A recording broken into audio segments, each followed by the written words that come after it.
We signed a new illegal immigration deal to protect our borders. Over the weekend, we facilitated the sale of Silicon Valley Bank at no cost to the taxpayer.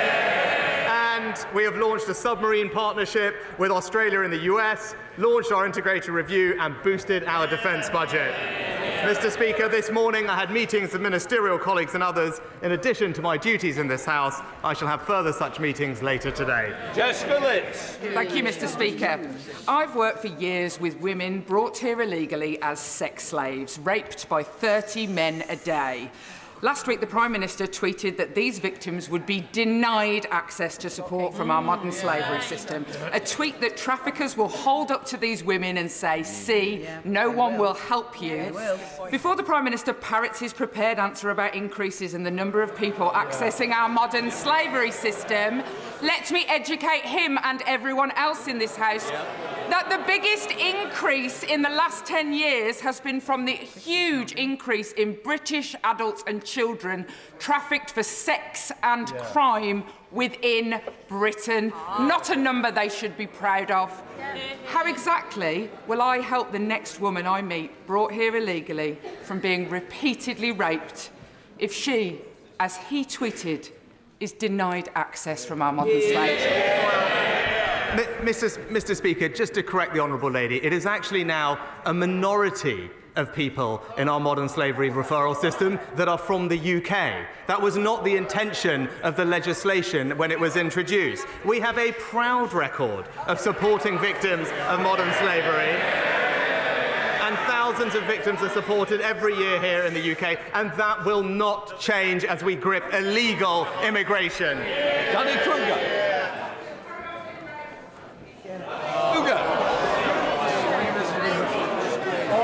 Mr. Speaker, on Monday, the Home Secretary said that in recent decades the immigration to this country has been too high, and all the benches opposite howled their disapproval. They want higher immigration, not lower. Does my honourable friend agree that what we need to do is, rather than importing cheap foreign labour, we need to invest in the skills of our own young people and encourage businesses to do the same? Well, Mr. Speaker, my honourable friend is right that we do need to encourage long-term investment in the domestic workforce. We'll hear more from this in the Chancellor later this afternoon, but the Department for Work and Pensions is directing support at sectors with labour shortages like construction and social care, and our new skills boot camps are part of a dramatic rebooting of our skills system to support workers to get the skills that they need. We now come to the Leader of the Opposition, Keir Starmer. Thank you, Mr. Speaker. Last summer, the Prime Minister claimed he wanted to protect free speech and put a stop to no platforming. So how concerned was he by last week's campaign by Tory MPs to cancel a broadcaster? Prime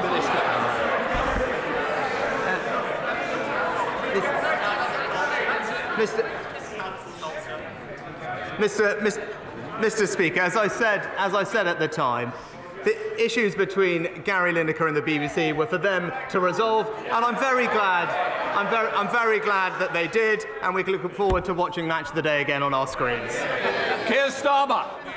Mr. Speaker, the sight of them howling with rage over a tweet, signing greening letters in their dozens, desperately trying to cancel a football highlights show. That should have been laughable. Instead, it led to a farcical weekend, with the national broadcast being accused of dancing to the government's tune by its own employees. Rather than blame everyone else, why doesn't he take some responsibility, stand up to his snowflake MPs waging war on free speech?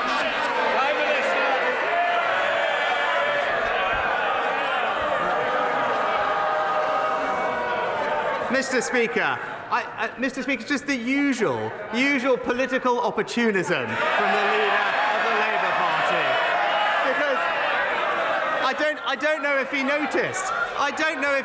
But actually first the Shadow Attorney General and then the Shadow Home Secretary actually criticised the language that had been used in the tweet. But what a surprise. He saw the chance to jump on a political bandwagon and changed his mind. Keir Starmer. So, Mr. Speaker, I'm not being funny. I think our constituents want to get to the budget. The more that you shout, the more you progress questions. So please, my constituents interested if yours aren't. Keir Starmer. Mr. Speaker, they want more of a Prime Minister who doesn't understand. You can disagree with what somebody says, but still defend their right to say it. He doesn't understand that. We're in a real problem. Does he accept that people's concerns about the BBC have been made worse because the government chose to put a Tory donor with no broadcasting experience in charge of the BBC? Prime Minister. Mr. Speaker, as he well knows, the BBC chairman was appointed before I became Prime Minister. He was appointed. He was appointed. And the same applies to this side. This budget matters to the people of this country. They want to hear it. Don't keep questions going longer than need be. Prime Minister. Mr. Speaker, there was a rigorous, independent and long-established process. That appointment was supported by expert panel members, as well as the cross-party DCMS Select Committee. Now, it's right. That process is being independently reviewed by the Office for Commissioner of Public Appointments, and we should allow that review to conclude. Keir Starmer. Mr. Speaker, the problem is the chair of the BBC isn't just any old Tory donor. He's so close to the Prime Minister. Order. Mr. Fabricant, I want you to be in for the budget. Cup of teas don't want to come that early. Mr. Speaker, he's no ordinary Tory donor. He's so close to the Prime Minister, he's been described as his mentor. He helped arrange an £800,000 credit line for the former Prime Minister, a minor detail he forgot to tell the Select Committee which scrutinised his appointment. Does the Prime Minister think that his friend's position is still tenable? Prime Minister. Well, Mr. Speaker, as I've just said, the Independent Office for Commissioner of Public Appointments is reviewing what was a rigorous, independent process to appoint the chairman. Instead of prejudging and preempting that review, we should let it conclude and wait for the outcome. That is the right way to do things, and that's what the government will do. Keir Starmer. Mr. Speaker, when people with links to the Tory party somehow find themselves in senior positions at the BBC, it's important that their impartiality is seen to be beyond reproach. So has the Prime Minister received assurances that no one with links to the Tory party was lobbied by Tory MPs or involved in the decision that saw Match of the Day effectively cancelled? Prime Minister. Mr. Speaker, as I said, these are matters. These are matters for the BBC to resolve. And it's right. It's right that the BBC, as an important institution, takes its obligations to impartiality seriously. Right? I care about the integrity and impartiality of our institutions, the BBC, but also the civil service, Mr. Speaker. And it's right that those processes carry on properly. But what I would say to him on this matter, there is an independent review. It's right that that process concludes, and he would, I would hope, respect that process. Keir Starmer. He comes here today with these mealy-mouthed platitudes, pretending the actions of his party are nothing to do with him. But the whole country saw how he kept quiet and hid behind the playground bullies while they tried to drive someone out simply for disagreeing with them. An impartial public broadcaster, free of government interference, is a crucial pillar in our country. But isn't that put at risk by the cancel culture addicts on his benches, the BBC leadership that caves into their demands, and a Prime Minister too weak to do anything about them? Mr. Speaker, we're not going to take any lectures on cancel culture from the party opposite. But we know what this is about, and he's avoided it in 6 questions. The substance of the issue that this underlied this tweet. And that's what has he done in this past week. The only thing he and his party have done is voted against our bill to stop the boats, Mr. Speaker. siding with people smugglers over the British people. That's the substance of what's happened. Instead, what have we done is conclude a new migration deal with France, Mr. Speaker. We've managed to sign a new defence partnership with our allies, the US and Australia. We've protected British startups and we have boosted defence spending. And that, Mr. Speaker, is what delivering for Britain looks like.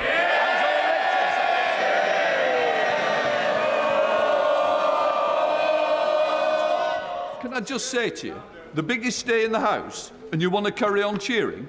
I'll tell you what, I'll be quiet. Because there is plenty of rumours I've mentioned in the tea room for all sides. So let me say, Angela Richardson wants to get on with the questions. Angela.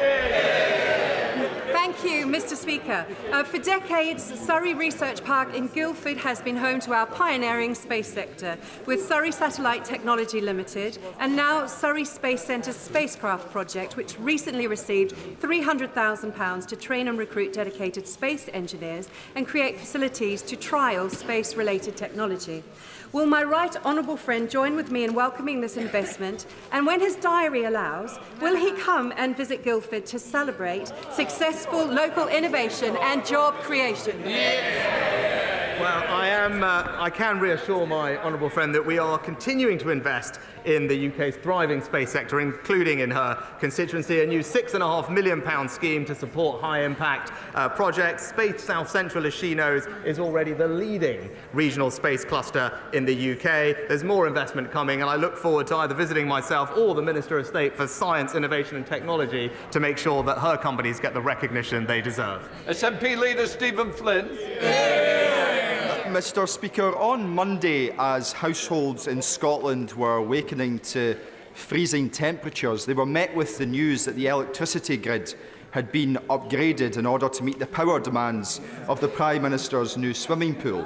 So may I ask him, was it whilst he was taking a leisurely dip that he decided to leave households drowning in their energy bills? Prime Minister. Mr. Speaker, thanks to the actions of this government, what we have provided is over £1,300 to help families with their energy bills over the last year. Now, I won't want to preempt what the Chancellor is going to say later, but this is a government that is committed to continuing to help people with the cost of living, and that's what you will hear later on. Stephen Flynn. You've got to wonder what planet he's on, Mr. Speaker, because for households in Scotland, energy prices haven't been frozen at £2,500. Indeed, the average bill in Scotland has been closer to £3,500, a near tripling in just under 2 years. But worse than that, the Chancellor is about to get to his feet and announced that the £400 energy rebate is about to be scrapped for everyone, not just in Scotland, but right across these aisles. So is it not the case that the Tories aren't freezing energy bills, they're looking to freeze households? Prime Minister. Mr. Speaker, actually, the government is delivering for people across the United Kingdom. Energy bills have been our priority, which is why over £1,000 of support, which is benefiting households in every part of our country. But he talks about delivery. It's now clear that we know, because of the SNP, that the trains don't run on time. The police are at breaking point. The police are at breaking point, and the NHS in Scotland experienced the longest ever waiting list. Mr. Speaker, that isn't even my assessment. That's what we learned in the SNP's leadership debate last week. Aaron Bell. Thank you, Mr. Speaker. Independent retailers are the lifeblood of our high streets and critical to the regeneration of our town centres, so we should cherish and celebrate the entrepreneurs who set them up and run them. With that in mind, would the Prime Minister join me in congratulating the winners of my recent competition to find Newcastle's best-loved independent shops and market stalls, namely Tony Price Quality Butchers, Mijouli's, Cheeky Cheesecakes, and the overall winner, Anasma Greek Bakery, who only opened in January 2021 and are already expanding to a second site? Well, I agree with my honourable friend about the incredible benefit that small businesses and independent retailers bring to our high streets and our economy. I congratulate the team at An Asthma Greek Bakery for winning the competition, and I know that they will feel reassured by their government's investment in his constituency through the Towns deal that they have, and of course funding from the Future High Streets Fund. Stephen Furry. Thank you very much, Mr. Speaker. Just ahead of St Patrick's Day, can I thank the Prime Minister for his recent deep engagement with Northern Ireland, in particular the conclusion of the Windsor Framework, and hopefully we will see the executive restored shortly. However, that executive is facing a spiral of budget cuts, which will stop it from transforming public services on an invest-to-save basis and investing in a prosperity agenda. So will the Prime Minister and indeed the Chancellor work with the Northern Ireland parties on a financial package in order to transform Northern Ireland, accepting the need for strict conditions and a real focus on key areas such as health, education, skills and infrastructure? Well, can I thank the honourable gentleman and his colleagues and his party for the engagement they had in the run-up to the Windsor Framework. It was helpful and I appreciated his constructive involvement. And my right honourable friend, the Northern Ireland Secretary, has been working closely and will work closely with all Northern Irish parties, leading discussions on a wide range of issues, including the public finances, because I believe what the honourable gentleman believes is that the people of Northern Ireland need and deserve effective, accountable, devolved government up and running as quickly as possible, and I hope that those talks can be constructive in leading to that aim. Bob Blackman. Thank you, Mr. Speaker. In 2016, the current Mayor of London promised 0 strikes on London Underground. Today is the 135th day of strikes since then. Will my right honourable friend join with me in condemning those strikes that have brought misery to the travelling public in London, and also condemn the Mayor of London for his failure to address this? Mr. Speaker, my honourable friend is absolutely right about the misery being inflicted on Londoners by the incompetent running of TfL. It's worth bearing in mind, not only do the party opposite vote against our minimum service levels, which will provide respite for the hard-working British public, that the Mayor of London, since the pandemic, has received £6 billion of additional funding for transport services. So for us to be in the situation that we find ourselves in today is simply unacceptable. Daisy Cooper. Thank you, Mr. Speaker. An investigation reported in The Guardian and the BBC revealed that in the last year, on more than 450 instances, sewage was leaking into cancer wards, maternity units and A&E departments. Without urgent action, the legacy of this Conservative government on the NHS will be an image of a nurse cleaning up sewage around a patient in a crumbling hospital. Will the Prime Minister commit to that pledge of building 40 hospitals by 2030, including in West Hertfordshire, and will he establish a fund to repair those hospitals that are in a dire state of disrepair?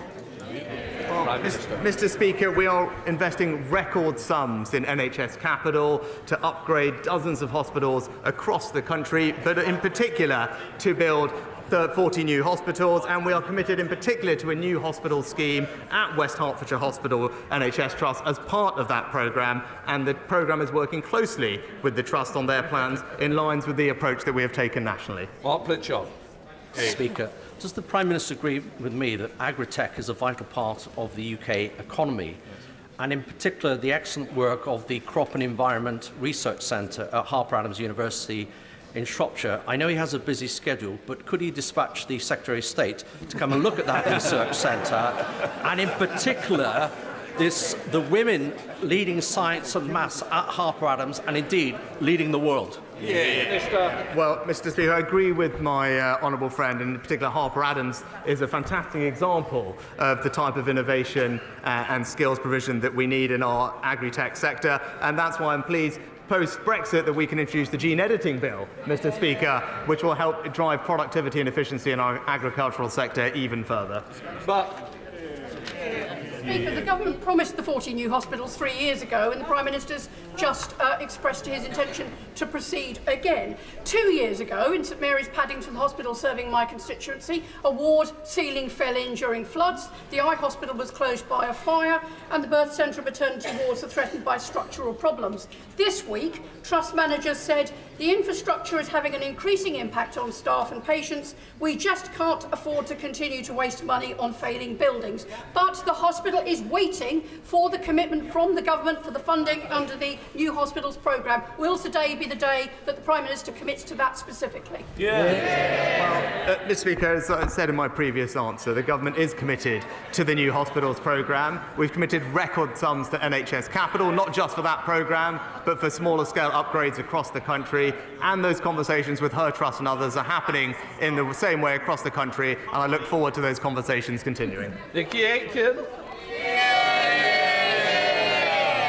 Mr Speaker, governments at all levels, national and local, should always strive to deliver value for money for the taxpayer, particularly in a cost of living crisis. Therefore, does the Prime Minister share my astonishment that my local Labour-led Westminster Council voted last week to raise council tax by 2%, council tenants' rent by 7%, and increase allowances for its senior councillors by up to a staggering 45%.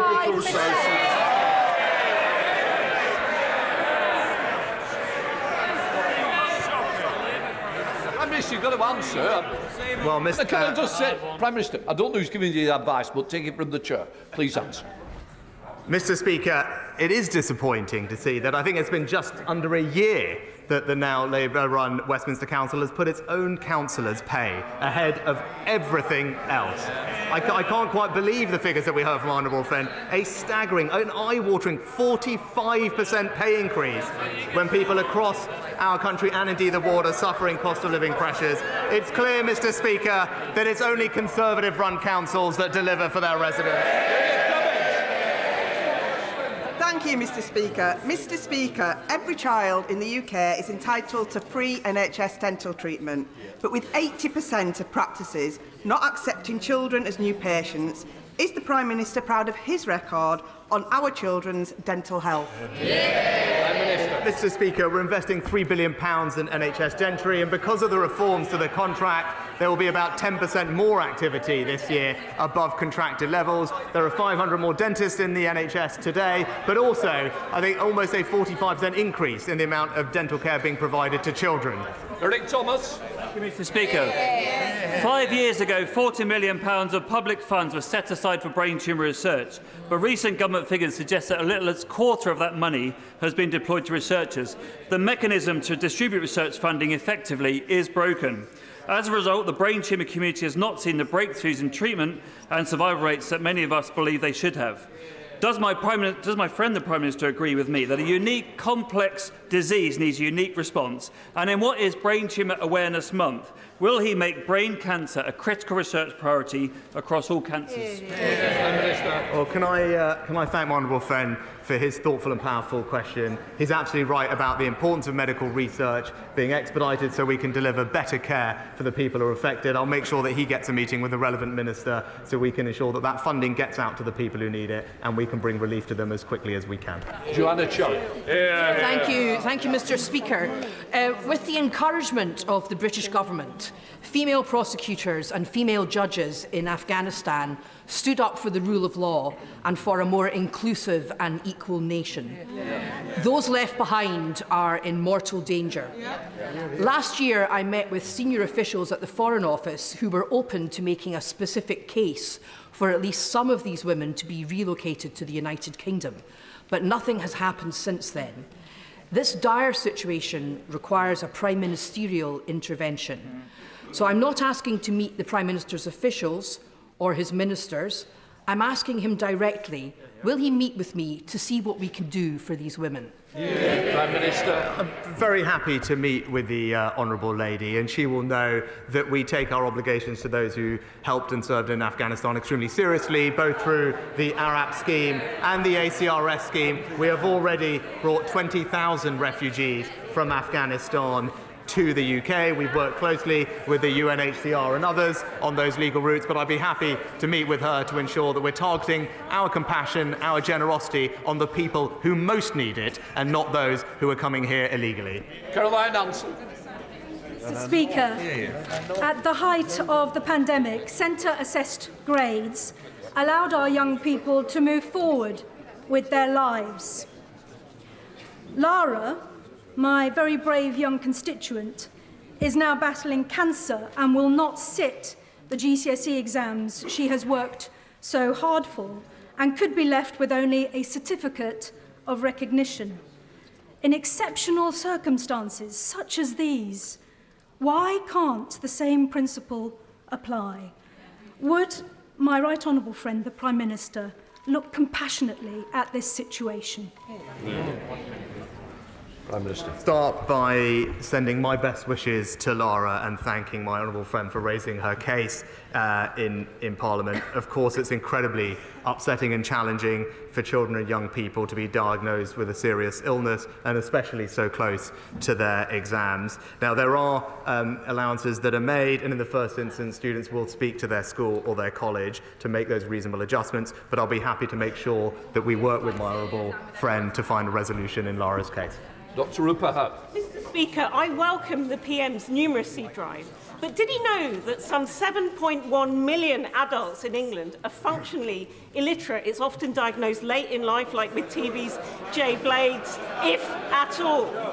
So would he thank the entirely voluntary Read Easy, who are turning this round at just £250 cost per new reader, and commit to a national strategy for eradicating this problem that's costing our economy $25 billion a year in lost competitiveness? Well, Mr. Speaker, I agree with the Honourable Lady. Literacy and numeracy are critical for adults to be able to participate both in society and the economy. I'm happy to praise Read Easy for the work that they do. I look forward to learning more about them. But the best way to solve this problem is to ensure that our young children get the reading skills and training and education that they need. And I'm so pleased that because of the reforms introduced by this previous Conservative governments, particularly with phonics, we have now marched up the international league table and have some of the best results for reading that we've seen in a very long time. Richard Fuller.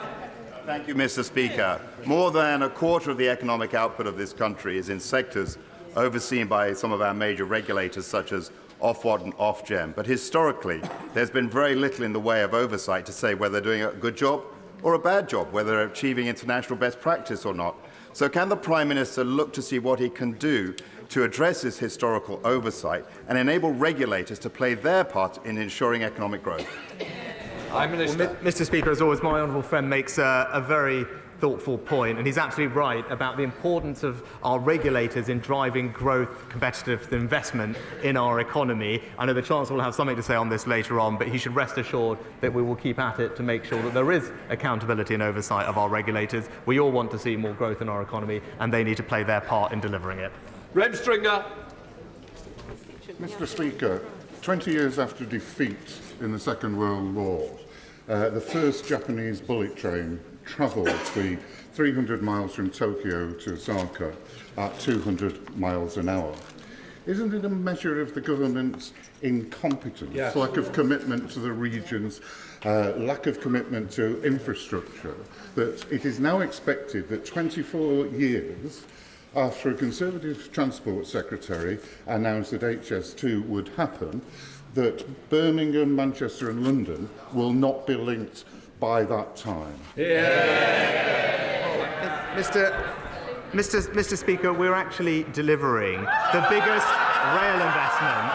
Mr. Speaker, the biggest rail investment since the Victorian era. I'll just gently point out to the honourable gentleman, compared to when Labour were last in office, the investment going into the north is 30% higher every single year under this Conservative government. We are delivering for communities across the north with more trains, more buses, more stations and more roads, because a Conservative government doesn't just talk about it, it gets on and delivers it.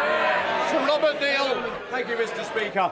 I hope very much that later today we'll hear news of help for motorists and small businesses. But for most just as small businesses in Bromley and the rest of outer London, they're going to be hard hit later this year by the Mayor of London's stealth tax in the form of an ultra-low emission charge.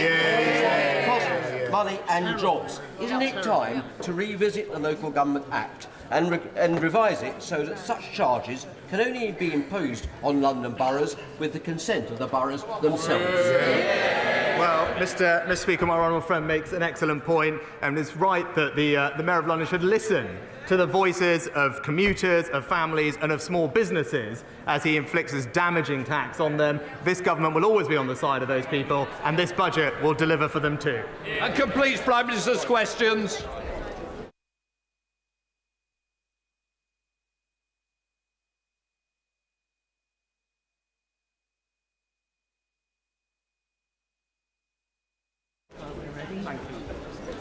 Order! Order!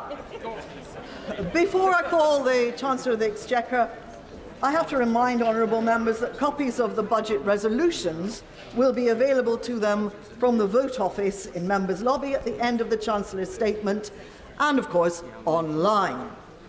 It might also be helpful for some people who are following our proceedings to know that British Sign Language interpretation of the statement, which will continue until the end of the speech of the spokesman for the Scottish National Party, is available to watch on parliamentlive.tv advert. Live subtitling will also be available for the Chancellor's speech and the remainder of today's debate. I hardly need remind honourable members, but I will do for good measure, that they may not make interventions during the Chancellor's statement, nor indeed during the replies of the Leader of the Opposition, or even of the spokesman for the Scottish National Party. Call the Chancellor of the Exchequer.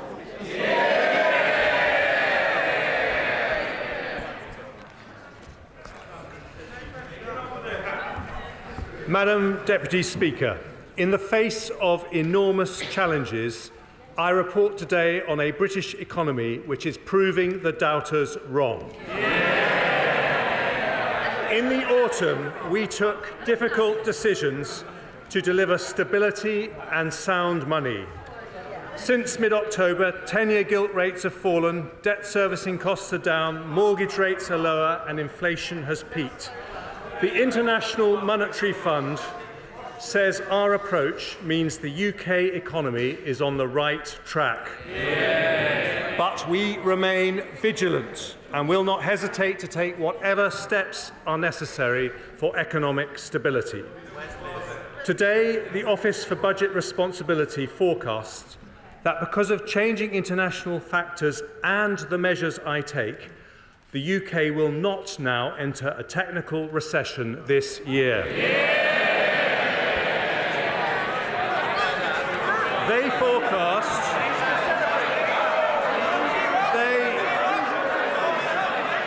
They forecast we will meet the Prime Minister's priorities to halve inflation, reduce debt and get the economy growing. We are following the plan and the plan is working. But that's not all we've done. In the face of a cost of living crisis, we have demonstrated our values by protecting struggling families with a £2,500 energy price guarantee, one-off support and the uprating of benefits with inflation. Taken together, these measures are worth £94 billion over this year and next, one of the largest support packages in Europe. That averages, Madam Deputy Speaker, over £3,300 of cost of living help for every household in the country.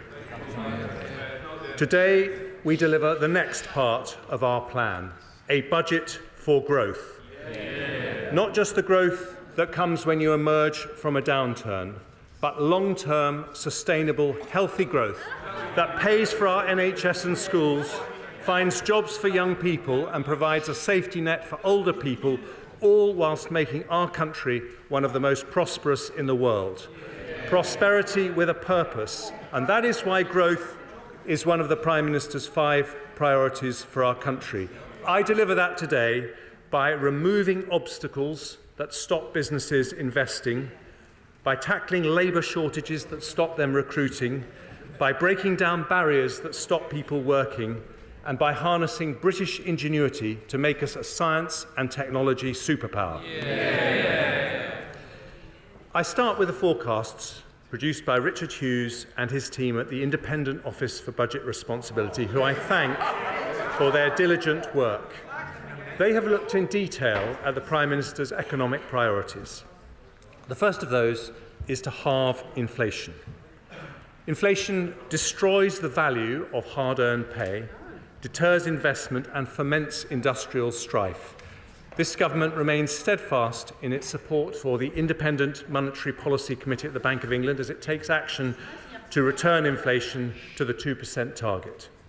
Despite continuing global instability, the OBR report today that inflation in the UK will fall from 10.7% in the final quarter of last year to 2.9% by the end of 2023. That is more than halving inflation. High inflation, Madam Deputy Speaker, is the root cause of the strikes we've seen in recent months. We will continue to work hard to settle those disputes, but only in a way that does not fuel inflation. Part of the fall in inflation predicted by the OBR happens because of additional measures I take today. Firstly, I recognise that even though wholesale energy prices have been falling, there is still enormous pressure on family finances. Some people remain in real distress, and we should always stand ready to help when we can. So after listening to representations from Martin Lewis and other experts, I today confirm that the energy price guarantee will remain at £2,500 for the next 3 months. This means the £2,500 cap for the typical household will remain in place when energy prices remain high ahead of an expected fall in prices from July. This measure will save the average family a further £160 on top of the energy support measures already announced. The second measure concerns over 4 million households on prepayment meters. They're often the poorest households, but they currently pay more than comparable customers on direct debit. Ofgem has already agreed with suppliers a temporary suspension to forced installations of prepayment meters, but today I go further and confirm we will bring their charges in line with comparable direct debit charges. Under a Conservative government, the energy premium paid by our poorest customers, our poorest households, is coming to an end. Next, I have listened to representations from the honourable members for East Devon, North Cornwall, Combe Valley and Central Suffolk and North Ipswich about the risk to community facilities, especially swimming pools, caused by high costs. When times are tough, such facilities matter even more. So today I am providing a £63 million fund. Order! We want to hear what the Chancellor of the Exchequer is actually saying. Enough. Chancellor. Today I am providing a £63 million fund to keep our public leisure centres and pools afloat. I have also heard from my right honourable friend, the Charities Minister, and his Secretary of State about the brilliant work third sector organisations are doing to help people struggling in tough times. They can often reach people in need that central or local government cannot. So I will give his department £100 million to support thousands of local charities and community organisations do their fantastic work. I also note the personal courage of one of my predecessors, my right honourable friend from Bromsgrove, in talking about the tragedy of suicide and the importance of preventing it. We already invest a lot in this area, but I will assign an extra £10 million over the next 2 years, nearly £1 million for every year that he's been in Parliament, to help the voluntary sector play an even bigger role in stopping families experiencing that intolerable heartache. My penultimate cost of living measure concerns one of our other most treasured community institutions, the Great British Pub. In December, I extended the alcohol duty freeze until the 1st of August, after which duties will go up in line with inflation in the usual way. But today I will do something that was not possible when we were in the EU and significantly increase the generosity of draft relief so that from the 1st of August the duty on draft products in pubs will be up to 11 pence lower than the duty in supermarkets. It's a differential a Conservative government will maintain as part of a new Brexit pubs guarantee.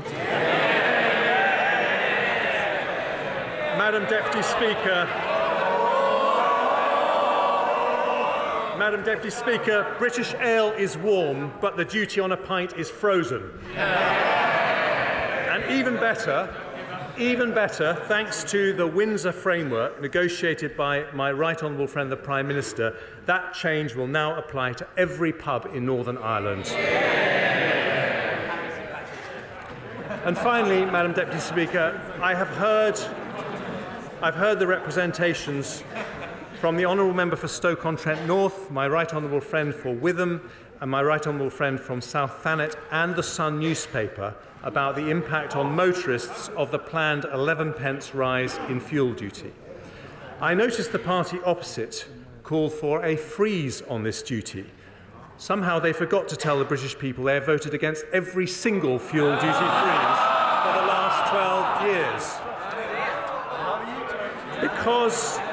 Because inflation remains high, I have decided now is not the right time to uprate fuel duty with inflation or increase the duty. So here's what I'm going to do. For a further 12 months, I'm going to maintain the 5p cut and I'm going to freeze fuel duty too. That saves the average driver £100 next year and around £200 since the 5p cut was introduced.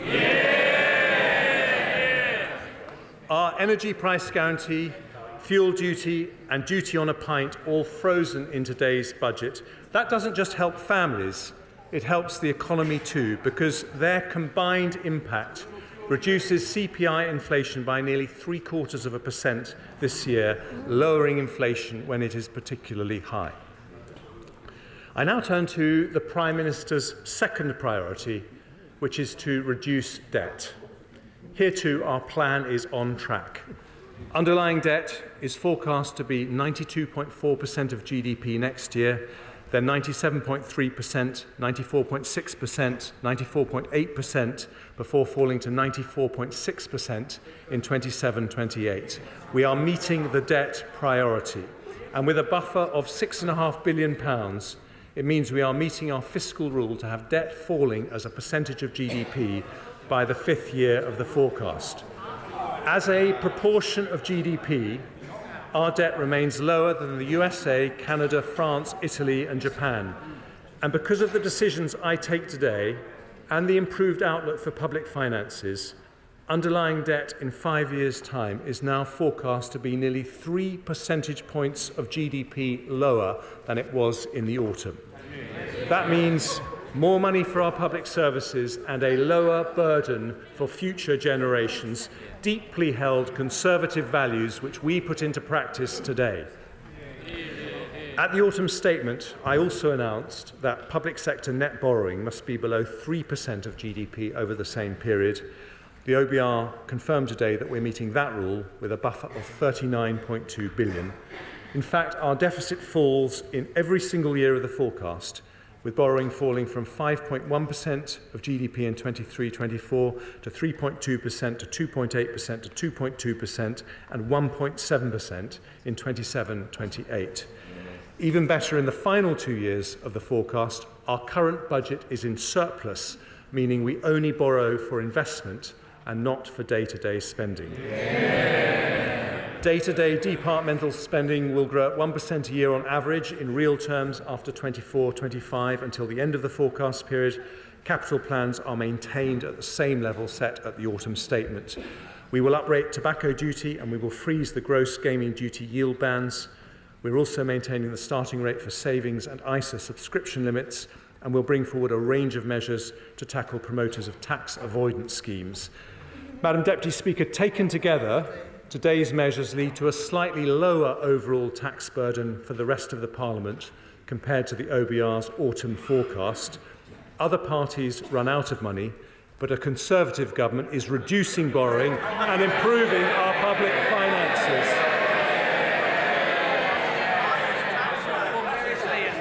By doing so, we are on track to halve inflation, get debt falling and grow our economy, which I turn to next. Growth, Madam Deputy Speaker, is the Prime Minister's third priority and the focus of today's budget.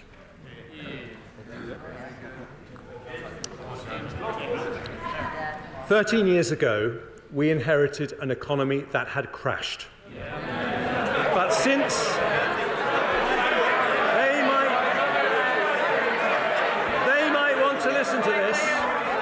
they might want to listen to this, because since 2010, we've grown more than major countries like France, Italy or Japan, about the same as Europe's largest economy, Germany.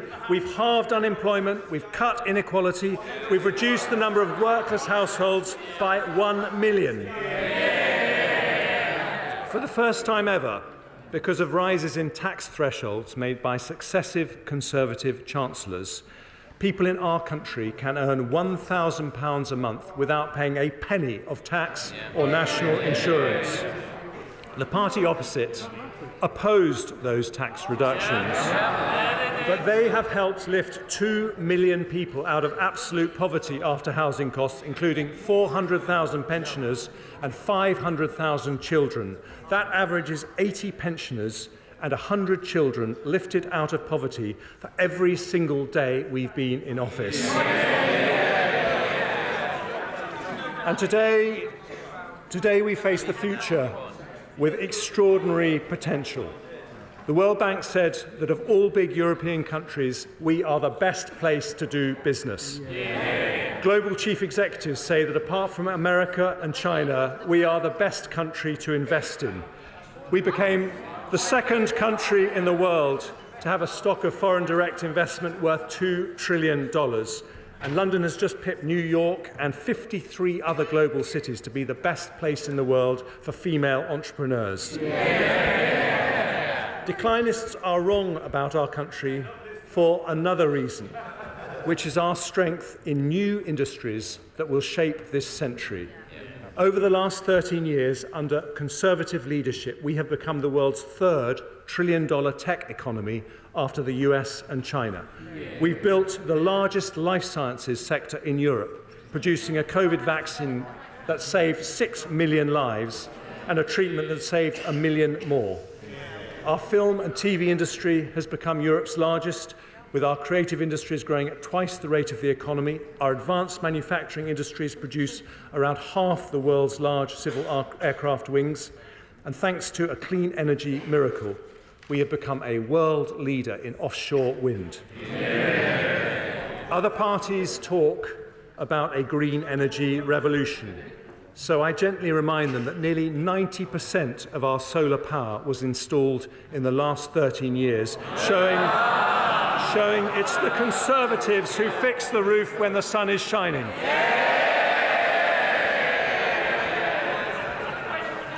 Now, let's turn to what the OBR say about our growth prospects.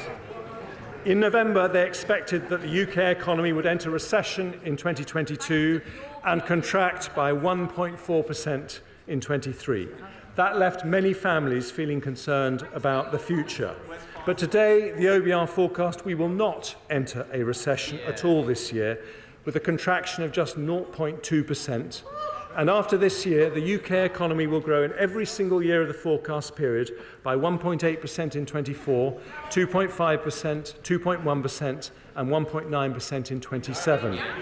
They also expect the unemployment rate to rise by less than 1 percentage point to 4.4%, with 170,000 fewer people out of work compared to their autumn forecast. Madam Deputy Speaker, that return to growth has direct consequences for our role on the global stage. I am proud that we are giving the brave people of Ukraine more military support than anyone else in Europe. On Monday, we were able to go even further, with my right honourable friend announcing a £5 billion package of funding for the Ministry of Defence, an additional £2 billion next year and £3 billion the year after.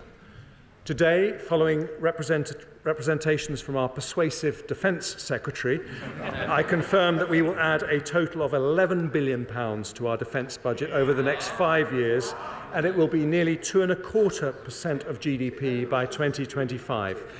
We were the first large European country to commit to 2% of GDP for defence, and we will now raise that to 2.5% as soon as fiscal and economic circumstances allow. And following representations from the equally persuasive Minister for Veterans Affairs, I am today also increasing support for our brave ex-servicemen and women. We will provide a package worth over £30 million to increase the capacity of the Office for Veterans Affairs, support veterans with injuries returning from their service, and increase the availability of veteran housing. But to be Europe's biggest defender of democracy, we must build Europe's most dynamic economy. That means tackling our long-standing productivity issues, including two in particular which I address today: lower business investment and higher economic inactivity than other countries. Too often, companies struggle to recruit, and even when they do, output per employee is lower. So today I set out the 4 pillars of our industrial strategy to address these issues. Colleagues will know from my Bloomberg speech, they all conveniently start with the letter E: enterprise, employment, education, and everywhere. I start, Madam Deputy Speaker, with everywhere. Our measures, well, they may not want to level up growth across the United Kingdom, but we do. This government was elected on a mandate to level up. We have already allocated nearly £4 billion in over 200 projects across the country through the first 2 rounds of the Levelling Up Fund. A third round will follow. Since we started focusing on levelling up, 70% of the growth in salaried jobs has come from outside London and the South East. And today we take further steps. Canary Wharf and the Liverpool Docks were 2 outstanding regeneration projects that happened under a previous Conservative government. I pay tribute to Lord Heseltine for making them happen because they transformed the lives of thousands of people. They showed what's possible when entrepreneurs, government and local communities come together. So today I announce that we will deliver 12 new investment zones, 12 potential Canary Wharfs. In England, we've identified the following areas as having the potential to host one: West Midlands, Greater Manchester, the North East, South Yorkshire, West Yorkshire, East Midlands, Teesside and once again Liverpool. There will also be at least one in each of Scotland, Wales and Northern Ireland. To be chosen, each area must identify a location where they can offer a bold and imaginative partnership between local government and a university or research institute in a way that catalyses new innovation clusters. If the application is successful, they'll have access to £80 million of support for a range of interventions including skills, infrastructure, tax reliefs and business rates retention. Working together with our formidable Levelling Up Secretary, I also want to give some further support to levelling up areas under the E of everywhere. First, I will invest over £200 million in high-quality local regeneration projects across England, including the regeneration of Tipton Town Centre and the Marsden New Mills redevelopment scheme. I'm also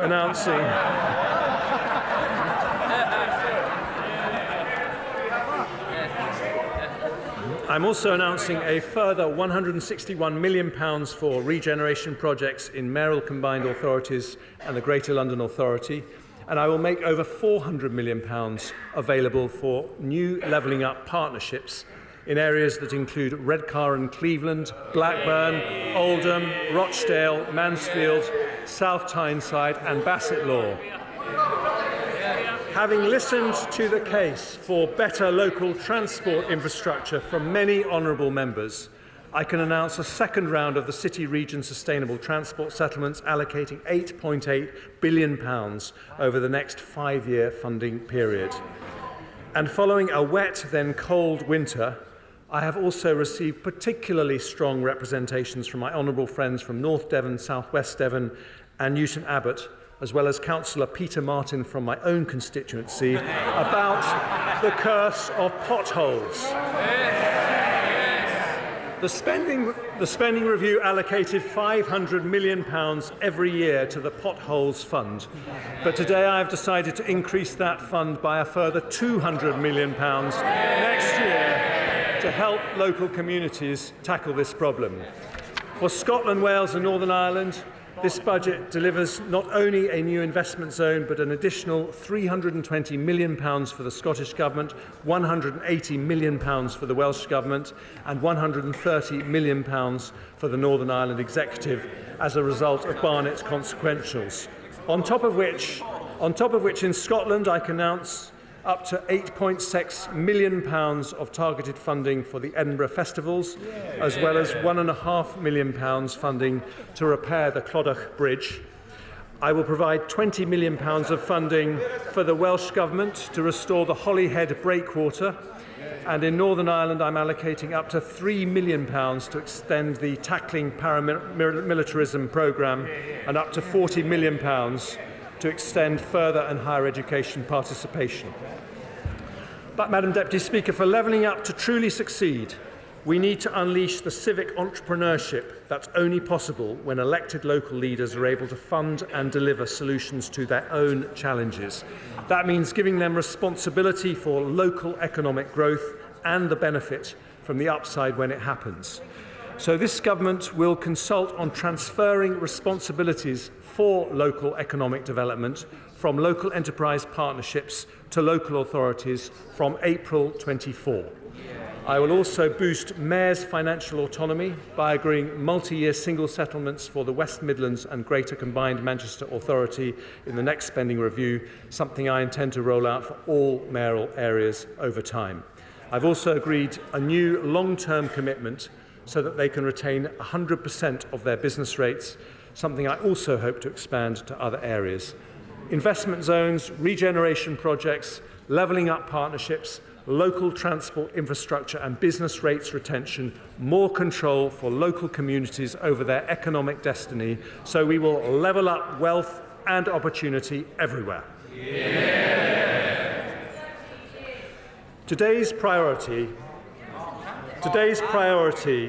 is the Prime Minister's promise to grow the economy. We've talked about making that growth happen everywhere, so I now move on to my second E, enterprise. We need to be,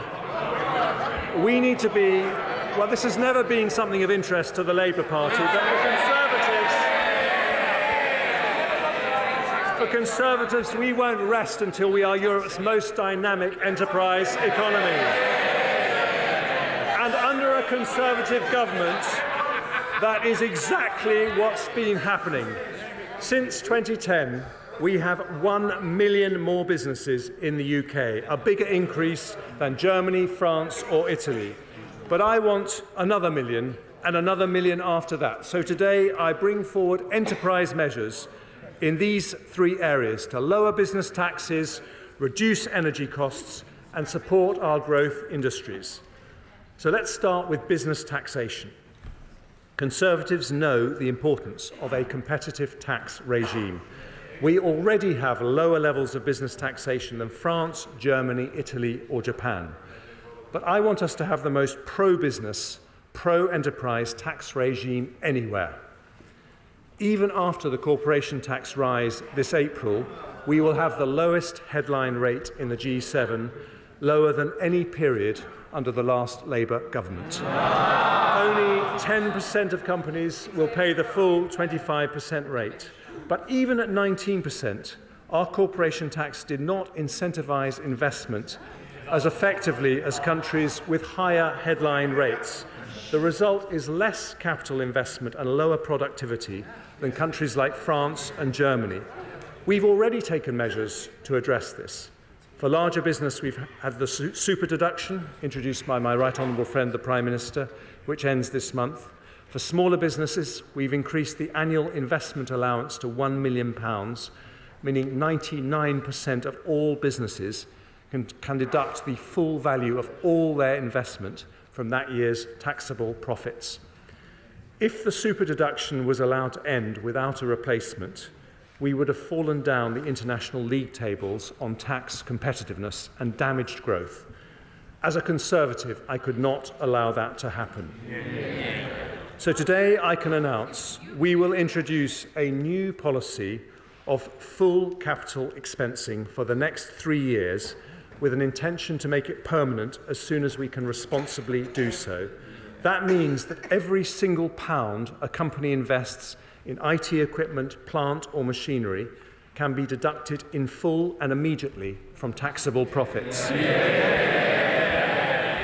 It is a corporation tax cut worth an average of £9 billion a year for every year that it's in place. And its impact on the economy will be huge. The OBR says it will increase in business investment by 3% for every year it's in place. This decision makes us the only major European country with full expensing and gives us the joint most generous capital allowance regime of any advanced economy. Madam Deputy Speaker, I understand the party opposite is reviewing business taxes. Let me save them the bother. They put them up, we cut them.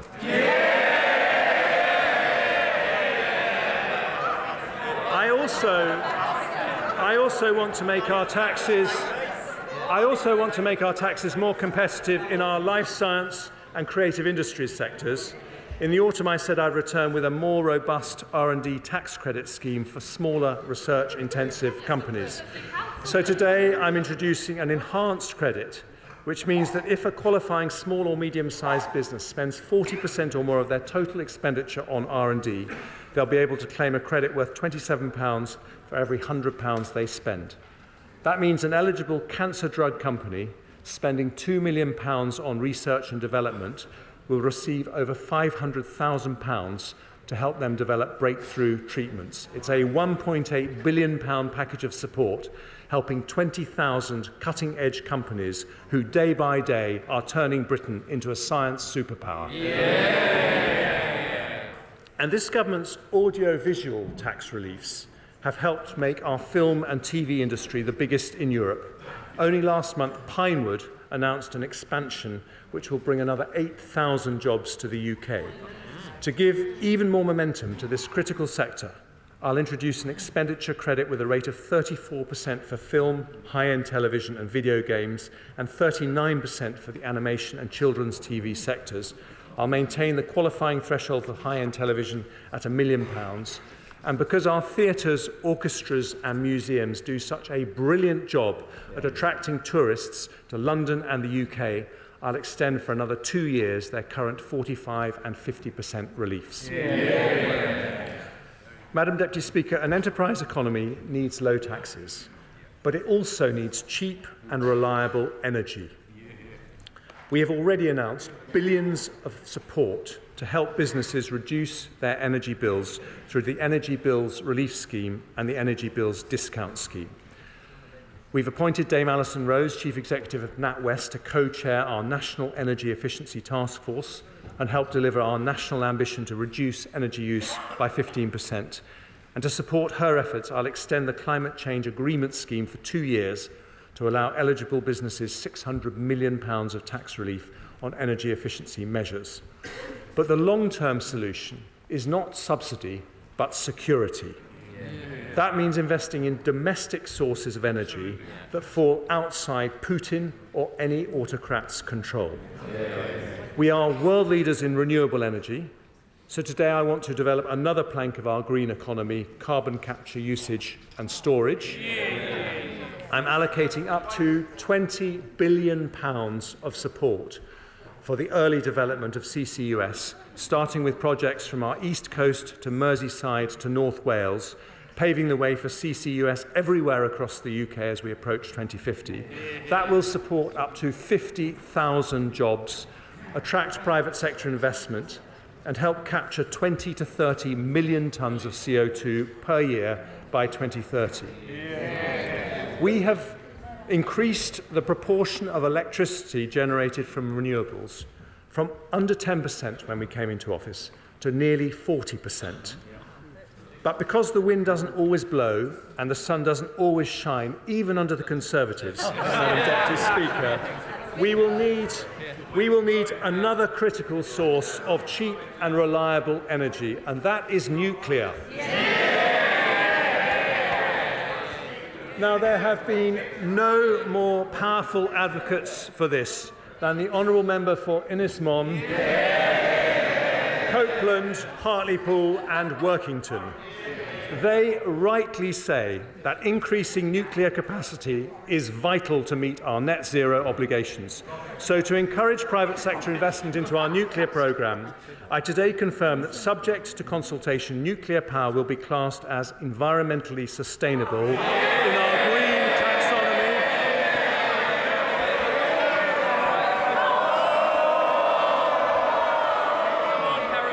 That will give it access to the same investment incentives as renewable energy. And alongside that will come more public investment. In the autumn statement, I announced the first state-financed investment in nuclear for a generation, a £700 million investment in Sizewell C. Today, I can announce two further commitments to deliver our nuclear ambitions. Firstly, following representations from our energetic Energy Security Secretary, I am announcing the launch of Great British Nuclear, which will bring down costs and provide opportunities across the nuclear supply chain to help provide 1/4 of our electricity by 2050. And secondly, it's so good to hear Labour in favour of nuclear energy.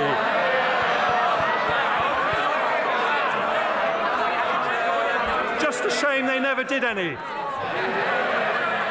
And secondly, I'm launching the first competition for small modular reactors. It will be completed by the end of this year, and if demonstrated as viable, we will co-fund this exciting new technology. Finally, under the E of enterprise, Madam Deputy Speaker, I come to our innovation economy, a central area of national competitive advantage for the United Kingdom. Over the weekend, I worked night and day with the Prime Minister and the Governor of Bank of England to protect the deposits of thousands of our most cutting-edge companies. We successfully secured the sale of the UK arm of Silicon Valley Bank to HSBC, so the future of those companies is now safe in the hands of Europe's biggest and one of its most creditworthy banks. But those events show that we need to build a larger, more diverse financing system where the benefits of investment in high-growth firms are available to more investors. So I will return in the autumn statement with a plan to deliver that. It will include measures to unlock productive investment from defined contribution pension funds and other sources, make the London Stock Exchange a more attractive place to list, and complete our response to the challenges created by the US Inflation Reduction Act. However, when it comes to our innovation industries, there are two areas I want to make progress on today. Nigel Lawson made the City of London one of the world's top financial centres by competitive deregulation. With our Brexit autonomy, we can do the same for our high-growth sectors. So today I want to reform the regulations around medicines and medical technologies. We are lucky with the MHRA to have one of the most respected drugs regulators in the world, indeed the very first anywhere to license a COVID vaccine. From 2024, they will move to a different model, which will allow rapid, often near automatic sign-off for medicines and technologies already approved by trusted regulators in other parts of the world, such as the United States, Europe and Japan. At the same time, they will set up a swift new approval process for the most cutting-edge medicines and devices, to ensure the UK becomes a global centre for their development. And with an extra £10 million of funding over the next 2 years, they will put in place the quickest, simplest regulatory approval in the world for companies seeking rapid market access. We are proud of the life science sector, which received more inward investment than any in Europe last year. Today's change will make the UK an even more exciting place to invest, using our Brexit freedoms and speeding up access for NHS patients to the very newest drugs.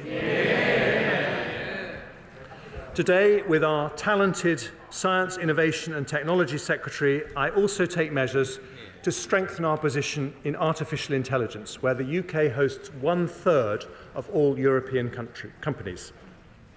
I'm accepting all 9 of the digital technology recommendations made by Sir Patrick Vallance in the review I asked him to do in the autumn statement.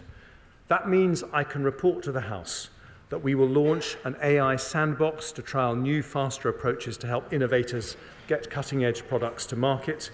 We'll work at pace with the Intellectual Property Office to provide clarity on IP rules so that generative AI companies can access the material they need.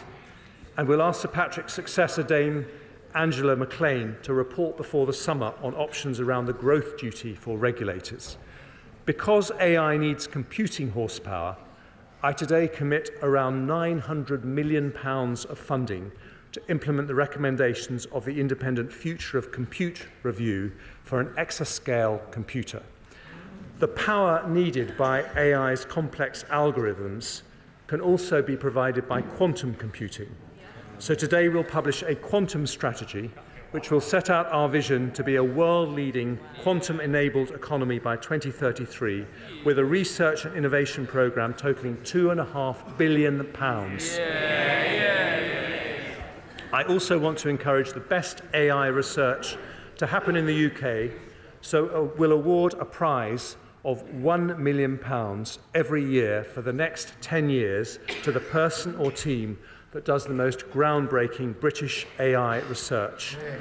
The world's first stored program computer was built at the University of Manchester in 1948 and was known as the Manchester Baby. 75 years on, the baby has grown up, so I will call this new National AI Award the Manchester Prize in its honour. Madam Deputy Speaker, we want the UK to be the best place in Europe for companies to locate, invest and grow. So today's enterprise measures strengthen our technology and life science sectors, invest in energy security and for 3 years, but I hope permanently, cut corporation tax by £9 billion a year to give us the best investment incentives of any advanced economy. An enterprise economy can only grow if it can hire the people it needs, which brings me to my third pillar after everywhere and enterprise. I said it was a growth budget, Madam Deputy Speaker, and we are talking about the E of employment. I'm going to talk about a difficult topic for the party opposite now, because Brexit was a decision by the British people to change our economic model. In that historic vote, our country decided to move from a model based on unlimited low-skill migration to one based on high wages and high skills. Today, we show how we will deliver that with a major set of reforms. The OBR say it is the biggest positive supply-side intervention they have ever recognised in their forecast. We have around 1 million vacancies in the economy, but excluding students, there are over 7 million adults of working age who are not in work. That's a potential pool of 7 people for every vacancy. Conservatives believe work is a virtue. We agree with the road haulage king Eddie Stobart, who said the only place success comes before work is the dictionary. So today I bring forward reforms to remove the barriers that stop people who want to from working. And I start with over 2 million people who are inactive due to a disability or long-term sickness. Thanks to the reforms courageously introduced by the Right Honourable Member for Chingford and Woodford Green, the number of disabled people in work has risen by 2 million since 2013. But even after that, we could fill half the vacancies in the economy with people who say they would like to work despite being inactive due to sickness or disability, with Zoom, Teams and new working models that make it easier to work from home. This is possible now more than ever.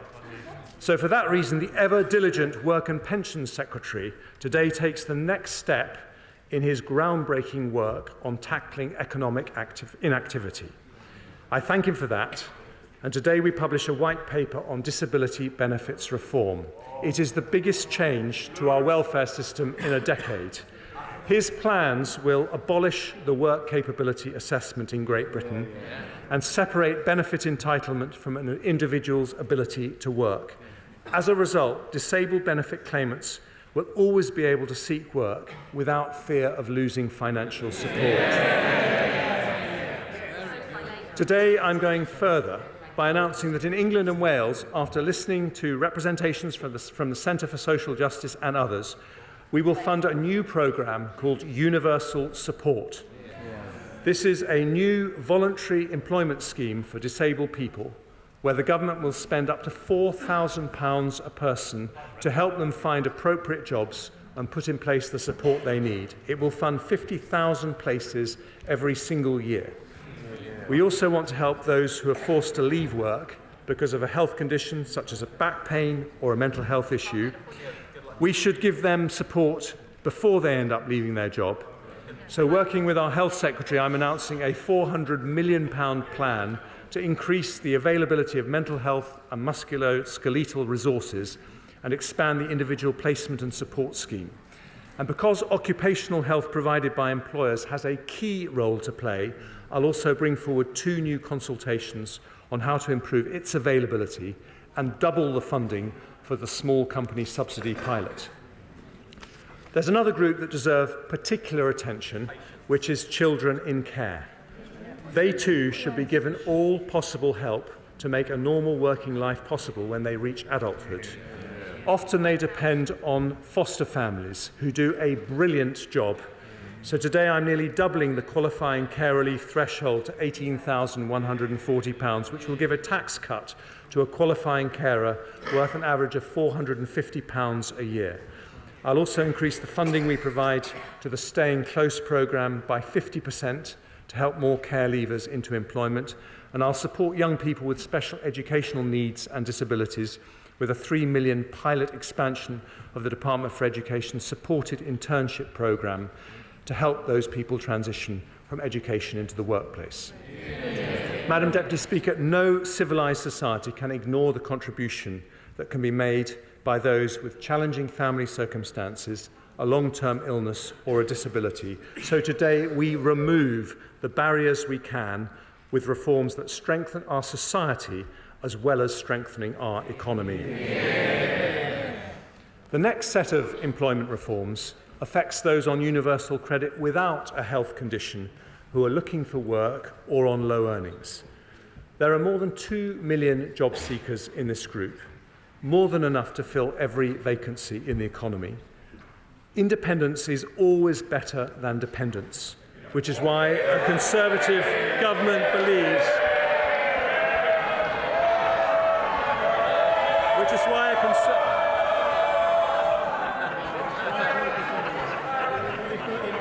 with some exceptions, Madam Deputy Speaker. Independence is always better than dependence, which is why a Conservative government believes those who can work should. So sanctions will be applied more rigorously to those who fail to meet strict work search requirements or choose not to take up a reasonable job offer. And for those working low hours, we will increase the administrative earnings threshold from the equivalent of 15 hours to 18 hours at national living wage for an individual claimant, meaning that anyone working below this level will receive more work coach support alongside a more intensive conditionality regime. The next group of workers I want to support are those aged over 50. My younger officials have termed these people older workers, although as a 56-year-old myself, I prefer the term experienced. Fully 3.5 million people of pre-retirement age over 50 are not part of the labour force, an increase of 320,000 since before the pandemic. We now have the 23rd highest inactivity rate for over 55s in the OECD. If we match the rate of Sweden, we would add more than 1 million people to our national labour force. Madam Deputy Speaker, I say this not to flatter you, but older people are the most skilled and experienced people we have.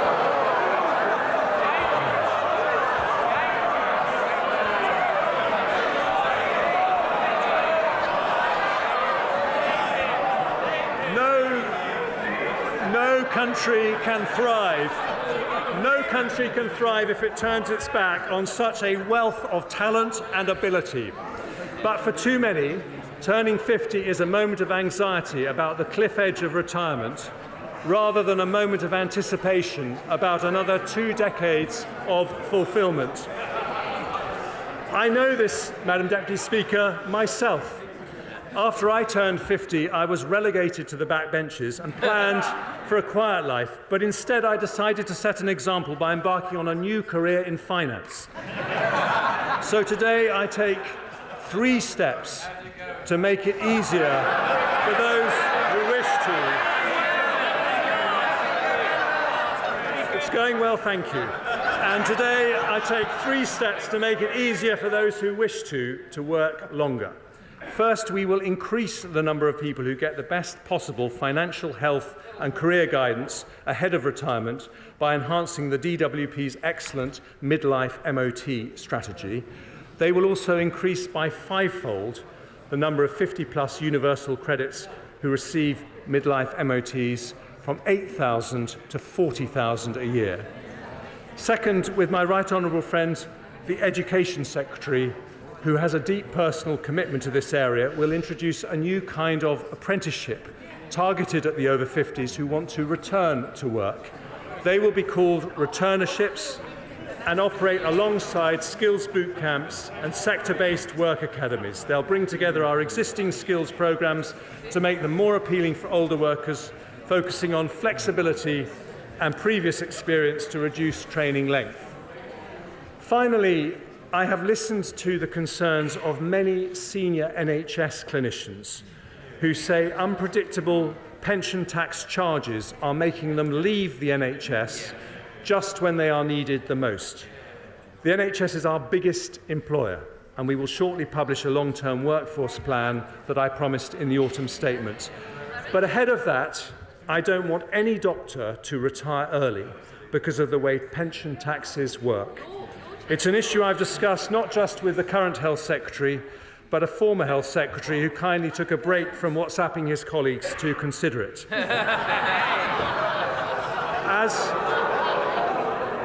As Chancellor, I have realised the issue goes wider than doctors. No one should be pushed out of the workforce for tax reasons.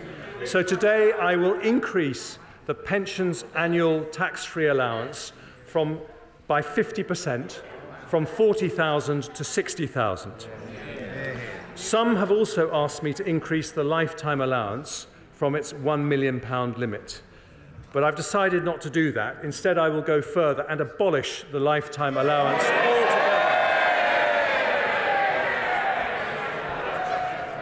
It is a pension tax reform that will stop over 80% of NHS doctors from receiving a tax charge, incentivise our most experienced and productive workers to stay in work for longer, and simplify our tax system, taking thousands of people out of the complexity. Order. Just because the Chancellor of the Exchequer is either unpopular or popular, we still have to keep the noise down because we still have to hear what he has to say. He has more to say. Chancellor of the Exchequer. Thank you, Madam Deputy Speaker. This is a comprehensive plan to remove the barriers to work facing those on benefits, those with health conditions and older workers. That is the E of the employment pillar of today's growth budget, which brings me to the final pillar of our growth plan. After employment, enterprise and everywhere, I turn to the E of education. Over more than a decade, this Conservative government has driven improvement in our education system. We've risen by nearly 10 places in the international league tables for English and maths since 2015 alone. In the autumn statement, I built on this programme with an extra £2.3 billion annual investment to our schools. We're reviewing our approach to skills with Sir Michael Barber. We set out our plans to transform lifelong learning with a new lifelong loan entitlement. And my right honourable friend, the Prime Minister, announced plans to make maths compulsory till 18. But today I want to address an issue in our education system that is bad for children and damaging for the economy. It's an issue that starts even before a child enters the gates of a school. Today I want to reform our childcare system. We have one of the most expensive systems in the world. Almost half of non-working mothers say they would prefer to work if they could arrange suitable childcare. For many women, a career break becomes a career end. Our female participation rate is higher than average for OECD economies, but we trail top performers like Denmark and the Netherlands. If we matched Dutch levels of participation, there would be more than 1 million additional women working. And we can do that. So today I announce a series of reforms that start that journey. I begin with the supply of childcare. We've seen a significant decline in childminders over recent years, down 9% in England in just 1 year. But childminders are a vital way to deliver affordable and flexible care, and we need more of them. So I've listened to representations from my honourable friend from Stroud and decided to address this by piloting incentive payments of £600 for childminders who sign up to the profession, rising to £1,200 for those who join through an agency. I've also heard many concerns about cost pressures facing the sector. We know this is making it hard to hire staff and raising prices for parents, with around 2/3 of childcare providers increasing fees last year alone. So we'll increase the funding paid to nurseries providing free childcare under the Hours offer by £204 million from this September, rising to £288 million next year. That's an average of a 30% increase in the 2-year-old rate this year, just as the sector has requested. I will also offer providers more flexibility in how they operate in line with other parts of the UK. So alongside that additional funding, we will change minimum staff-to-child ratios from 1:4 to 1:5 for 2-year-olds in England, as happens in Scotland, although the new ratios will remain optional with no obligation on either childminders or parents to adopt them. I want to help the 700,000 parents on universal credit who, until the reforms I announced today, had limited requirements to look for work. Many remain out of work because they cannot afford the upfront payment necessary to access subsidised childcare. So for any parents who are moving into work or want to increase their hours, we will pay the childcare costs up front. And we will increase the maximum they can claim to £951 for one child and £1,630 for 2 children, an increase of almost 50%. I turn now to parents of school-age children who often face barriers to working because of the limited availability of wraparound care. 1/3 of primary schools do not offer childcare at both ends of the school day, even though for many people a job requires it to be available before and after school. To address this, we'll fund schools and local authorities to increase the supply of wraparound care so all school-age parents can drop their children off between 8 a.m. and 6 p.m. And our ambition is that all schools will start to offer a full wraparound offer, either on their own or in partnership with other schools, by September 2026. Madam Deputy Speaker, today's childcare reforms will increase the availability of childcare, reduce costs and increase the number of parents able to use it. Taken together with earlier Conservative reforms, they amount to the most significant improvements to childcare provision in a decade. But if we really want to remove the barriers to work, we need to go further for parents who have a child under 3. For them, childcare remains just too expensive. In 2010, there was barely any free childcare for under 5s. A Conservative-led government changed that with free childcare for 3- and 4-year-olds in England. It was a landmark reform, but not a complete one. I don't want any parent with a child under 5 to be prevented from working if they want to, because it's damaging to our economy and unfair mainly to women. So today I announce that in eligible households where all adults are working at least 16 hours, we will introduce 30 hours of free childcare, not just for 3- and 4-year-olds, but for every single child over the age of 9 months.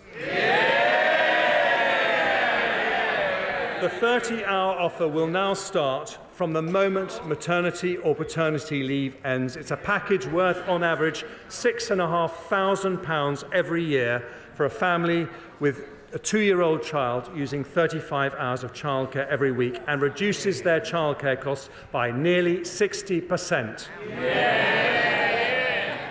Because it is such a large reform, we will introduce it in stages to ensure there is enough supply in the market.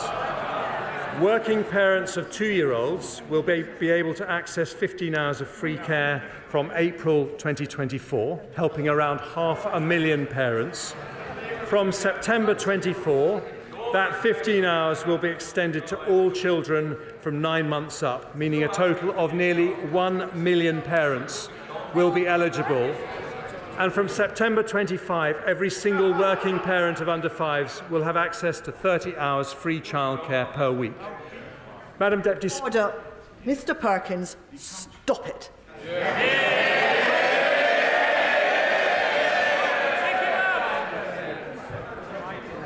Madam Deputy Speaker, today we complete a landmark Conservative reform. We help the economy, transform the lives of thousands of women and build a childcare system comparable to the best. A major early years reform for our education system, the E of education alongside the 3 other pillars of our growth plan: enterprise, employment and everywhere. So, Madam Deputy Speaker, in November we delivered stability. Today it's growth. We tackle the 2 biggest barriers that stop businesses growing: investment incentives and labour supply.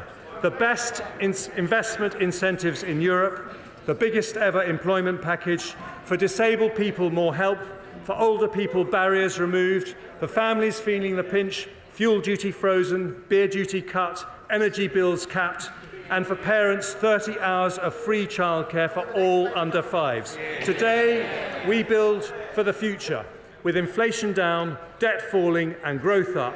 The declinists are wrong and the optimists are right. We stick to the plan because the plan is working, and I commend this statement to the House.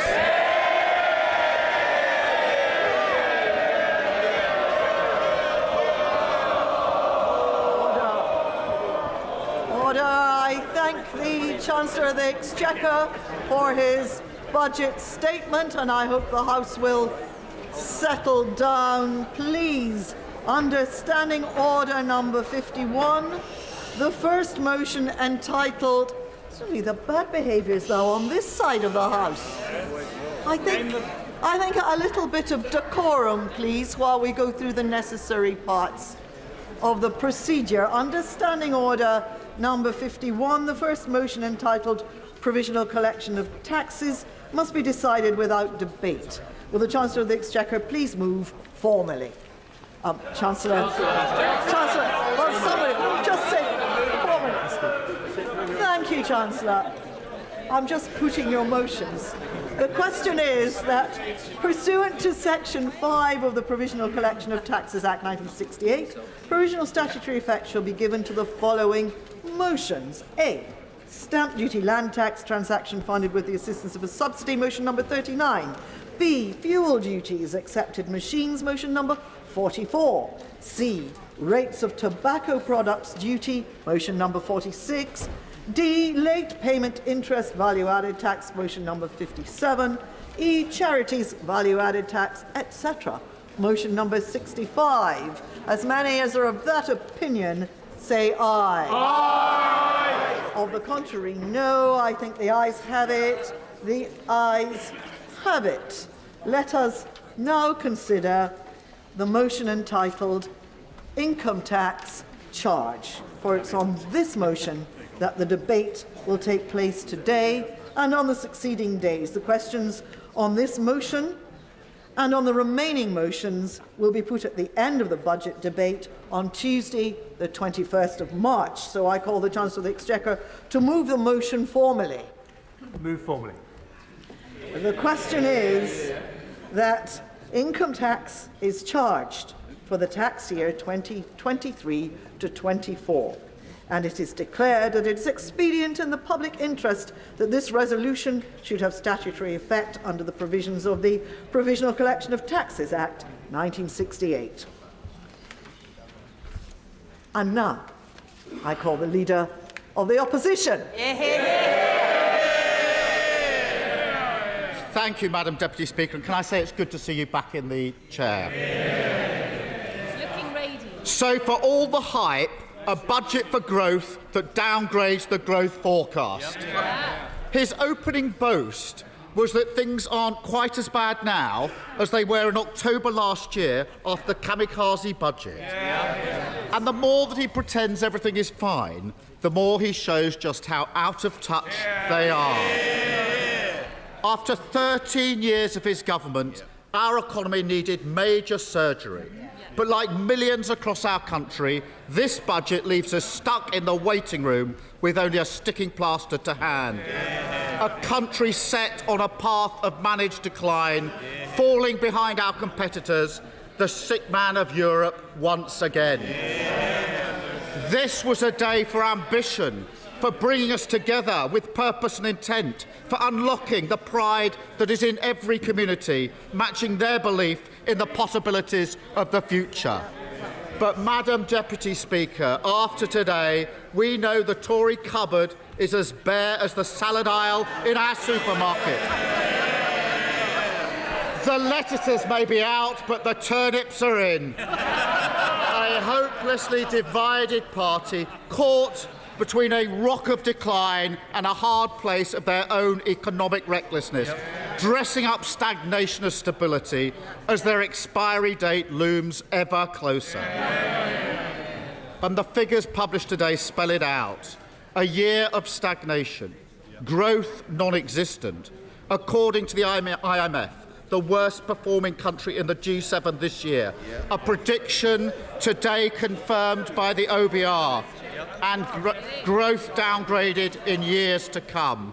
This is a failure you can measure not just in the figures, but in the empty pockets of working people right across the country. 13 years without wage growth. 13 years no better off.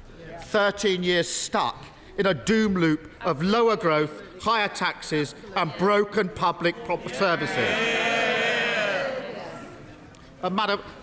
Madam Speaker, our OBR makes clear today things don't look any better in the long run. No. A broken labour market holding back our prospects. 7 million on the NHS waiting lists.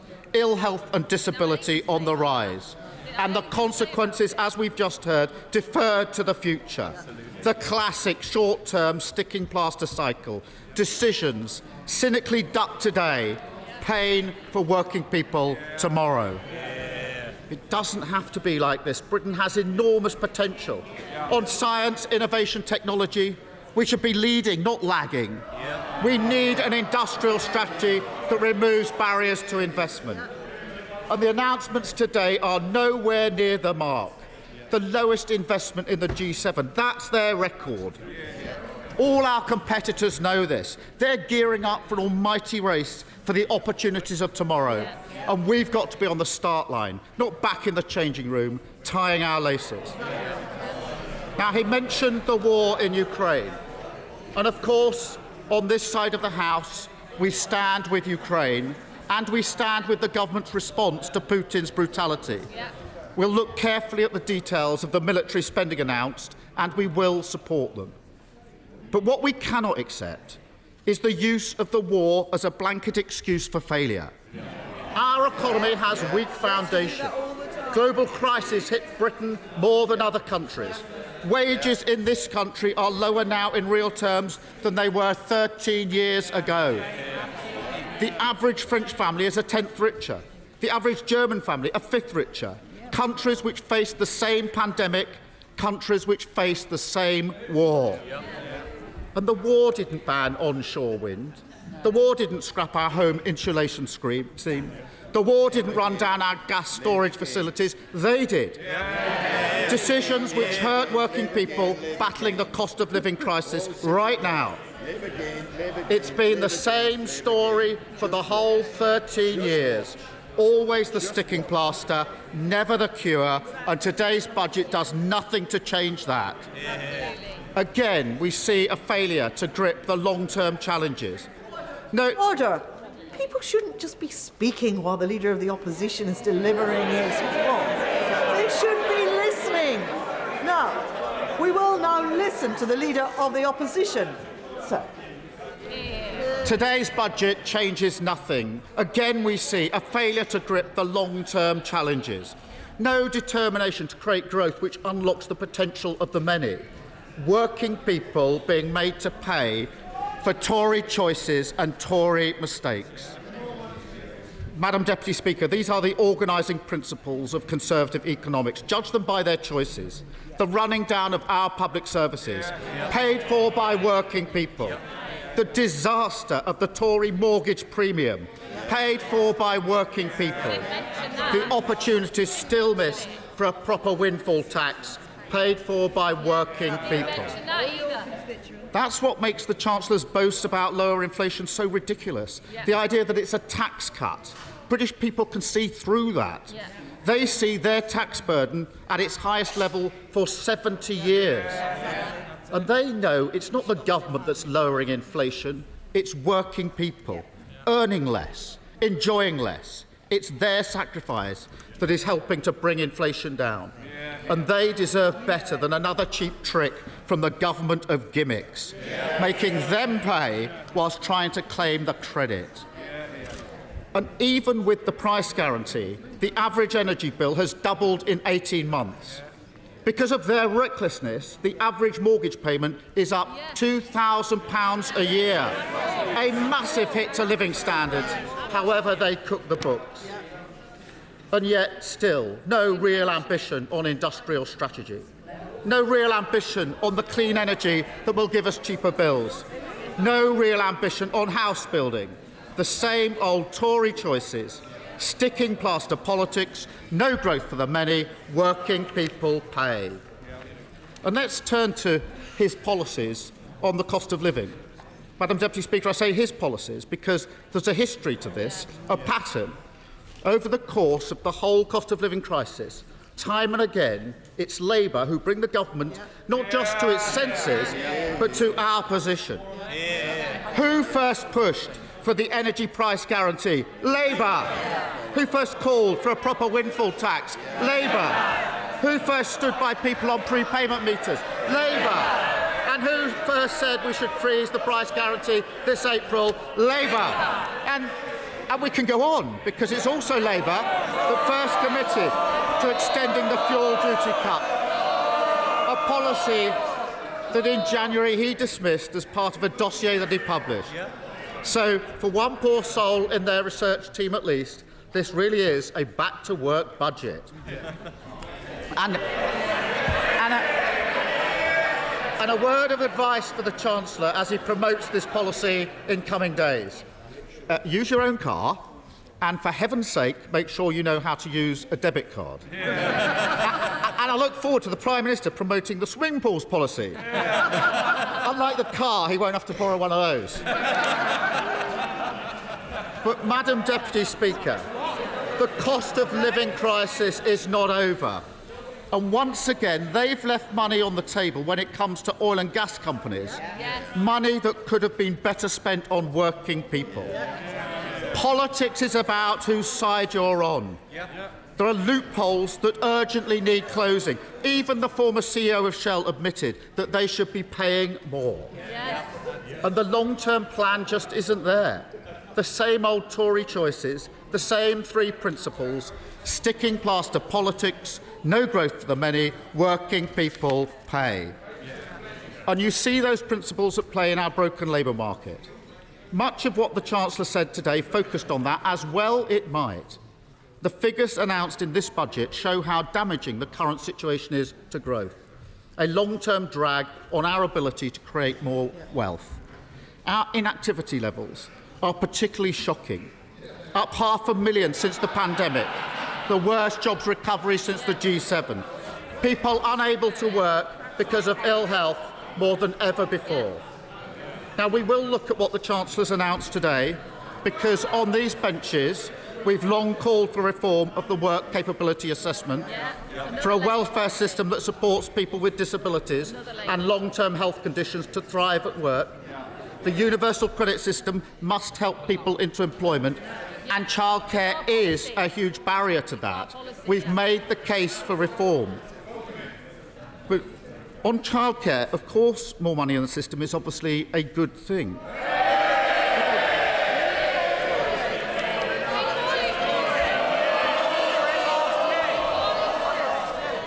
They obviously didn't listen to when he said he's actually going to do it. They won't be here. And we've seen the Tories expand so-called free hours before. And as parents up and down the country know, it's no use having more free hours if you can't access them. And it pushes the cost for parents outside the offer. That's what we've seen before. And on pensions, he made a big spending commitment, which will benefit those with the broadest shoulders, where many people are struggling to save into their pension. We needed a fix for doctors, but the announcement today is a huge giveaway to some of the very wealthiest. The only permanent tax cut in the budget is for the richest 1%. How can that possibly be a priority for this government? The truth is, our labour market is the cast-iron example of an economy with weak foundations. Our crisis in participation simply hasn't happened elsewhere, not to this extent.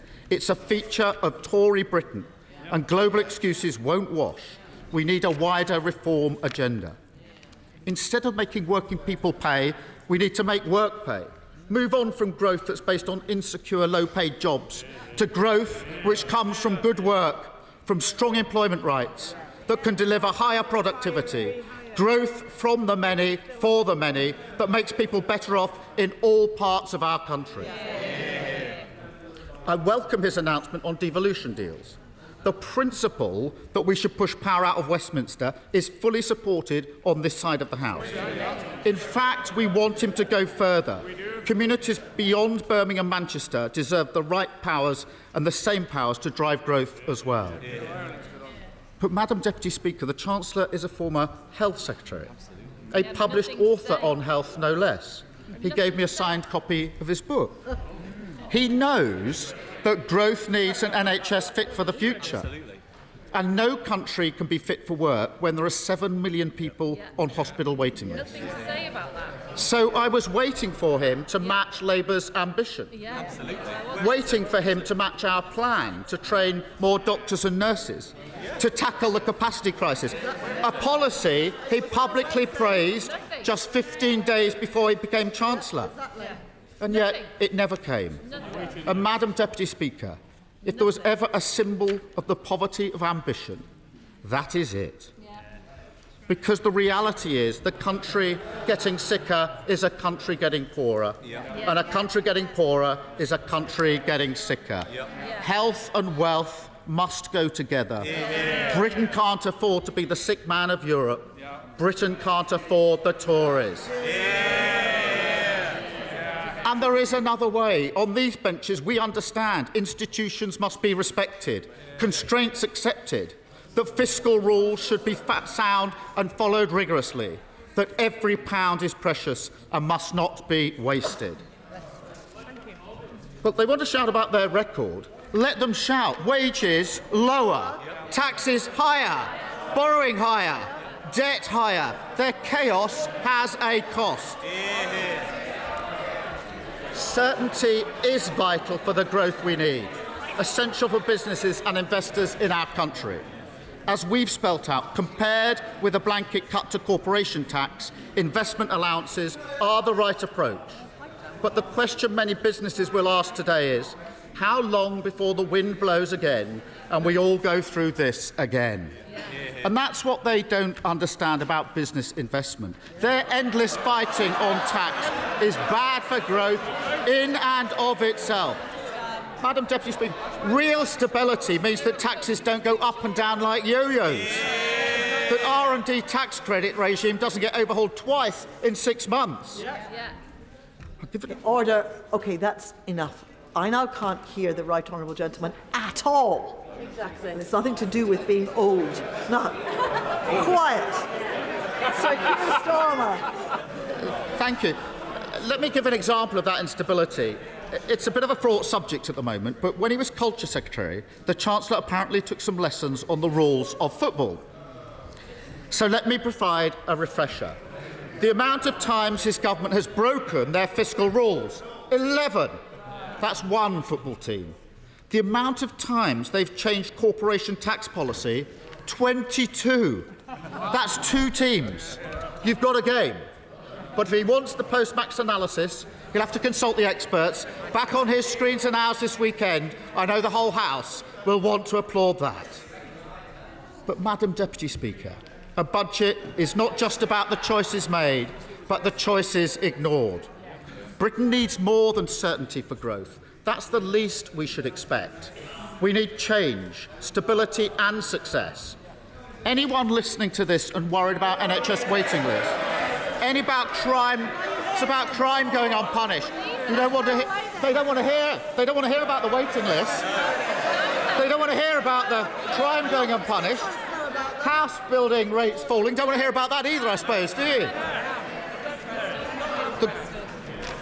They will have heard very little that makes them feel hopeful about our future.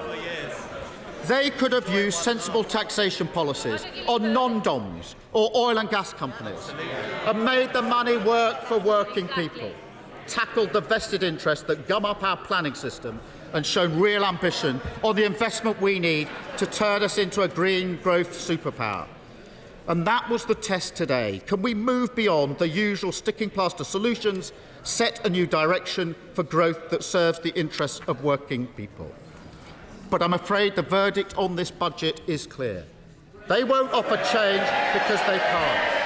And so our course is set. Managed decline, Britain going backwards, the sick man of Europe once again. That's the Britain they've created, and they should look it in the eye. Because today's figures on growth put their failures up in lights.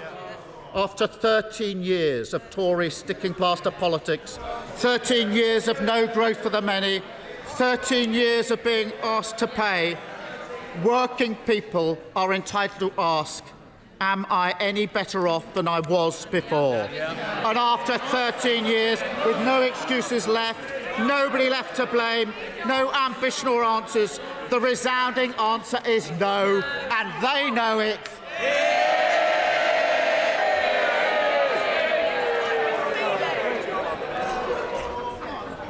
Right, now we'll just have things like just settle down a bit now, please.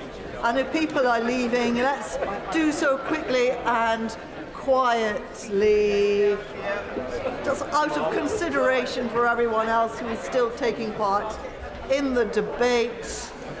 Before I come on, get a move on.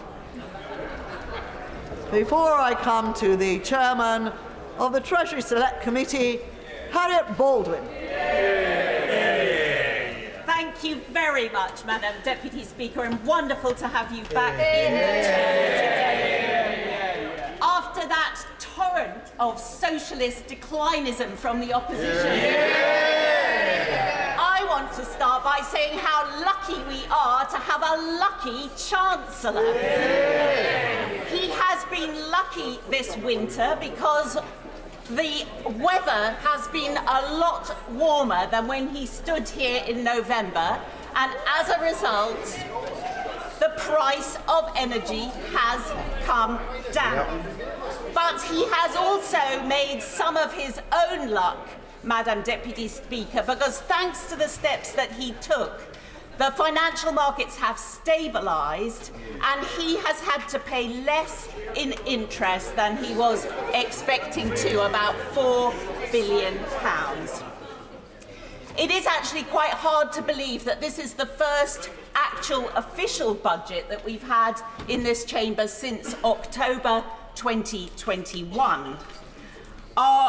A lot of things have changed since the last time we had a budget. Our world-leading NHS vaccination rollout has ended the severe contagion of the pandemic, but Putin's evil and illegal invasion of Ukraine has sparked the worst inflation for 40 years. The challenges those events have placed on the public finances have been extraordinary, and the spending can't all be borrowed and passed on to the next generation. And that's why I welcome the news today from the Chancellor that he's forecasting 3% lower debt in years to come. Yeah. Our committee, the Treasury Committee, welcomes the fact that the budget is accompanied by forecasts from the Office for Budget Responsibility. We think that it's important that that stands alongside a budget. It's a key part of the independent framework for Chancellors, and we will be taking evidence from them next week on the underlying assumptions behind their forecasts.